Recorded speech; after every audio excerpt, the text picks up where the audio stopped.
speaker is Hujjatul Islam Moulana Sayyid Asad Jafri. For those who know, he is supporting this cause, being the voice of the voiceless, and making sure that all of our voices can be heard around the world. He is a young alim from the Al-Mahdi Islamic Center, is a strong voice for truth and justice. At this time, please help me in welcoming Moulana Sayyid Asad Jafri.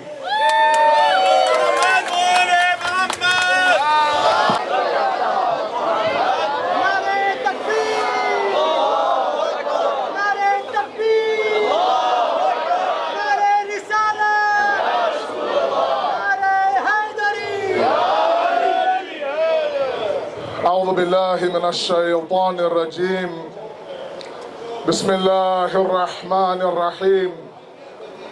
I begin in the name of the Lord of Prophet Moses.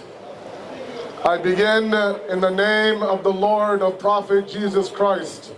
I begin in the name of the Lord of the last prophet, the seal of prophethood, Prophet Muhammad. May Allah's peace and blessings be upon every single one of our prophets.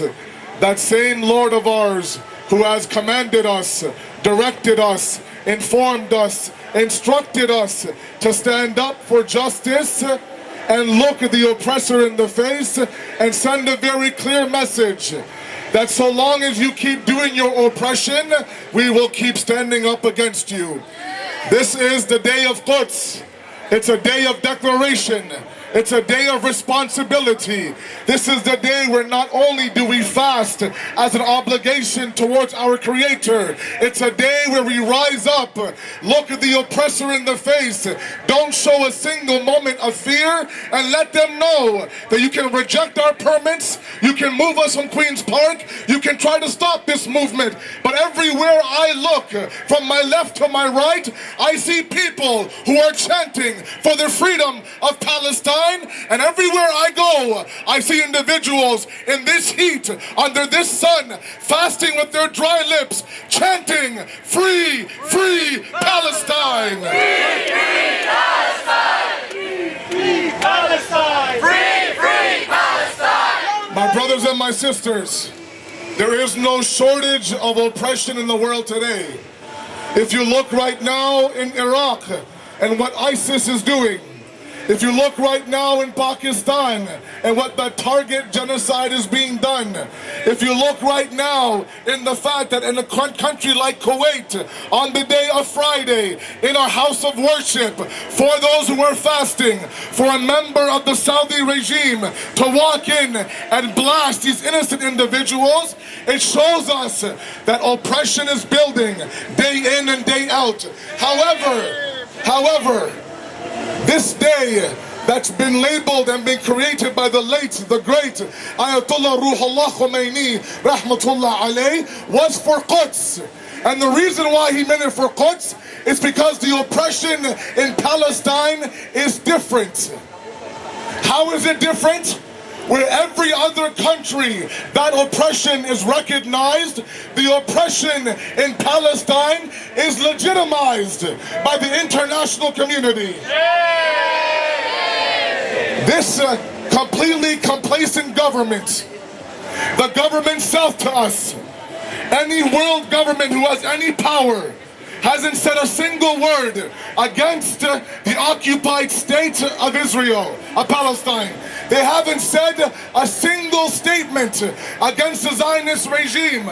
Yes, if there are other organizations like the UN or other humanitarian organizations that have identified occupation, they've identified only one strip of Palestine to be occupied, and they've called the rest of it to be Israel.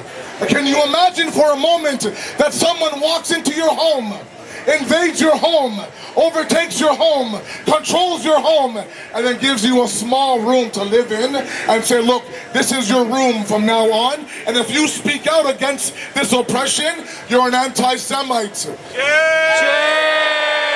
You're a racist. You're a bigot. We now live in a society where you can insult God himself, and that's freedom of speech. You say boo to the Zionist regime, and you are an anti-Semite. Our message is very clear today. To the international community, to our own government, you should know now that Canada has become the second largest supporter of Zionism in the world. The first supporter of Zionism is Israel itself. We've surpassed our neighbor. That's how much our Prime Minister is fighting for the rights of the Palestinian people. And yes, it was mentioned that it's an election year. Do your best to spread the word. My final message, has been a long day for many of you. You're tired, and also you're very, very hungry, I imagine. These trees you see in front of me, there are branches on these trees. And the one who wants to destroy this tree would not cut off the branches. Instead, what they would do is that they would uproot the tree by the roots. We have become so consumed with the branches of terrorism all over the world. We're consumed.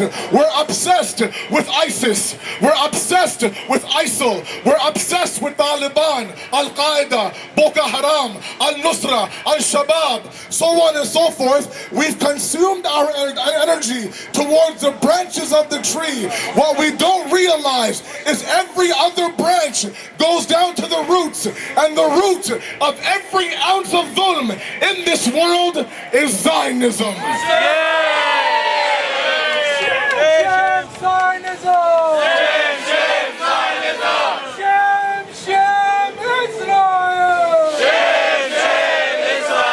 If you want to uproot oppression in the world, leave ISIS alone.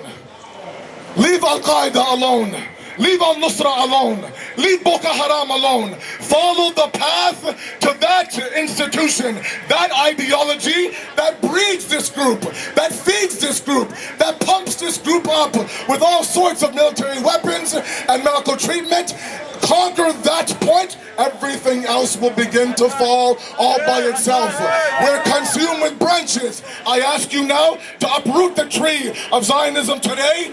Down with Zionism! Down with Zionism! Down with Zionism! Down with Zionism! Down with Zionism! Down with Zionism! Jazakallah for that beautiful speech, mashallah.